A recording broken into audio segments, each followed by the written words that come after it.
आज के वीडियो में हम पढ़ेंगे संघ और राज्य क्षेत्र। देखेंगे इससे संबंधित सारा इम्पोर्टेंट पॉइंट। तो चलिए स्टार्ट करते हैं। देखिए, जो संघ और राज्य क्षेत्र है, सबसे पहले इसमें याद रखना है कि ये संविधान का भाग 1 में दिया है। और साथ ही साथ प्रथम अनुसूची और अनुच्छेद का बात करें तो 1 से 4। ठीक है, इसमें याद रखना है, इसमें संघ और इसके क्षेत्र से संबंधित बातें का उल्लेख किया गया है। फिर से मैं आपको रिकॉल कर दूं तो भाग 1 में है। ठीक है, भाग पूछे तो 1, अनुसूची पूछे तो प्रथम अनुसूची, और जबकि अनुच्छेद कहाँ से 1 से 4 के बीच। इसमें याद रखना है संघ और राज्य क्षेत्र के बारे में जानकारी दिया गया है। लिखा है संविधान के अनुच्छेद 1 के अनुसार इंडिया अर्थात भारत राज्यों का संघ होगा। तो याद रखना है संविधान का जो अनुच्छेद 1 है उसमें क्या बात लिखा है कि इंडिया यानी कि अर्थात भारत और राज्यों का क्या होगा, संघ होगा। अनुच्छेद 3 में वर्णन याद रखना है वर्तमान राज्य क्षेत्रों में से नए राज्य के निर्माण के विषय में व्याख्या करता है। अनुच्छेद 3 में क्या वर्णन है कि वर्तमान राज्य क्षेत्र में से नए राज्य का जो निर्माण होगा इसके विषय में व्याख्या करता है अनुच्छेद 3। चलिए नेक्स्ट देखते हैं राज्यों का पुनर्गठन कैसे हुआ, कब हुआ, ये सारी बातें कुछ जानते हैं। तो जो राज्यों का पुनर्गठन है इसमें सबसे पहले याद रखना है कि स्वतंत्रता प्राप्ति के बाद देसी रियासतों और ब्रिटिश शासित भारतीय रियासतों का विलय कर दिया गया। यानी कि जब स्वतंत्रता हम सबको प्राप्त हो गया तो उस समय जो देसी रियासत थे, ठीक है, और साथ ही साथ ब्रिटिश शासित भारतीय रियासत, इस दोनों को क्या किया गया, विलय यानी कि मिला दिया गया। इसके बाद याद रखना है कि भाषा के आधार पर 1953 में सर्वप्रथम आंध्र प्रदेश राज्य का गठन किया गया। अगर आपसे पूछा जाए कि भाषा के आधार पर सबसे पहले किस राज्य का गठन हुआ था तो आंध्र प्रदेश का। कब हुआ था, 1953 में। नेक्स्ट देखते हैं कि फजल अली आयोग की सिफारिश के आधार पर राज्य पुनर्गठन अधिनियम 1956 ने राज्यों के निर्माण का मार्ग प्रशस्त किया। याद रखना है ये जो राज्यों का पुनर्गठन किया गया, राज्यों का जो निर्माण हुआ, अगर पूछा जाए किसके सिफारिश पर तो फजल अली आयोग के सिफारिश पर। अली आयोग की सिफारिश पर याद रखना है राज्य पुनर्गठन अधिनियम पारित हुआ था, 1956 में बना था ये। इसके तहत याद रखना है कि इसके आधार पर 14 राज्यों और 6 केंद्र शासित प्रदेश का निर्माण हुआ। तो ये फजल अली आयोग के आधार पर जो राज्य पुनर्गठन अधिनियम 1956 बना था, इसके तहत याद रखना 14 राज्य और 6 केंद्र शासित प्रदेश बना। याद रखना 1 मई 1960 को मराठी और गुजराती भाषाओं के बीच संघर्ष के कारण बॉम्बे राज्य का बंटवारा कर महाराष्ट्र और गुजरात दो राज्यों की स्थापना की गई। याद रखना है 1 मई 1960 को क्या हुआ कि मराठी और गुजराती भाषा के बीच विवाद उत्पन्न हुआ। इसके कारण याद रखना है बॉम्बे राज्य जो है बॉम्बे, वो दो भागों में बंट गया। एक का नाम हो गया महाराष्ट्र, दूसरे का गुजरात। ये दो राज्यों का निर्माण हुआ। तो अगर पूछा जाए महाराष्ट्र और गुजरात का निर्माण कब हुआ तो याद रखना 1 मई 1960 को। और जो गुजरात है वो किससे अलग हुआ है, महाराष्ट्र बॉम्बे राज्य से। चलिए नेक्स्ट है भारत सरकार ने 18 दिसंबर 1961 को गोवा और दमन और दीव को पुर्तगालियों से मुक्त कराकर उन पर पूर्ण अधिकार कर लिया। अगर आपसे पूछा जाए कि गोवा को पुर्तगालियों से मुक्त कब किया गया था या उससे कब लिया गया था, और दमन और दीव को तो लिया गया था, याद रखना 18 दिसंबर 1961 को। ठीक है, गोवा और दमन और दीव को पुर्तगालियों से क्या कराया गया, मुक्त कराया गया।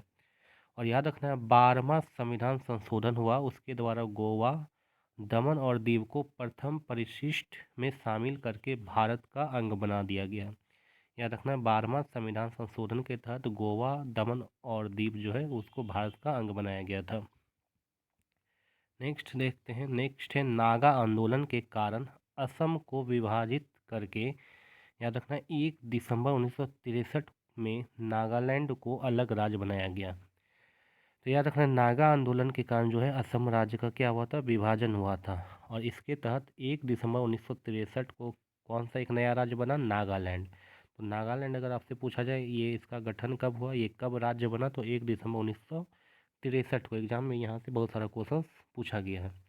उसी तरह याद रखना 1 नवंबर 1966 में पंजाब को विभाजित करके पंजाब और हरियाणा दो राज्य बनाया गया। तो याद रखना 1 नवंबर 1966 को पंजाब को विभाजित करके पंजाब बनाया गया जो कि पंजाबी भाषी क्षेत्र था, और हरियाणा बनाया गया जो कि हिंदी भाषी क्षेत्र था। ये दो नया राज्य बना। तो दो नया राज्य के बारे में याद रखना कब बना, 1 नवंबर 1966 को। चलिए नेक्स्ट है 25 जनवरी 1971 को याद रखना हिमाचल प्रदेश व 21 जनवरी 1972 को मणिपुर, त्रिपुरा और मेघालय को पूर्ण राज्य का दर्जा दिया गया। तो ये आपको याद रखना है डेट के साथ, इसका जो ईस्वी है, यहाँ से एग्जाम में क्वेश्चन पूछा जाता है। नेक्स्ट देखते हैं 26 अप्रैल 1975 को याद रखना है सिक्किम को पूर्ण राज्य का दर्जा दिया गया था। अगर आपसे पूछे सिक्किम को पूर्ण राज्य का दर्जा कब दिया गया, तो 26 अप्रैल 1975 को। चलिए नेक्स्ट है 20 फरवरी 1987 को याद रखना है मिजोरम और अरुणाचल प्रदेश तथा 30 मई 1987 को गोवा को पूर्ण राज्य का दर्जा दिया गया। तो याद रखना है मिजोरम और अरुणाचल प्रदेश जो है उसे 20 फरवरी 1987 को पूर्ण राज्य का दर्जा दिया गया, जबकि गोवा को कब दिया गया, 30 मई 1987 को। उसी तरह याद रखना है सन 2000 में मध्य प्रदेश से छत्तीसगढ़ जो कि 1 नवंबर को, तथा उत्तर प्रदेश से उत्तराखंड 9 नवंबर को, तथा बिहार से झारखंड 15 नवंबर नामक राज्य बनाए गए। तो याद रखना ये 2000 ईस्वी में 3 राज्य बना। पहला कौन बना, छत्तीसगढ़, कब, 1 नवंबर को, किससे अलग होके, मध्य प्रदेश से। दूसरा बना उत्तराखंड, कब, 9 नवंबर को, किससे अलग होके, उत्तर प्रदेश से अलग होके। और तीसरा बना झारखंड, कब, 15 नवंबर को, बिहार से अलग होके। ये 3 राज्य बना, और ईस्वी कौन सा है, 2000 में।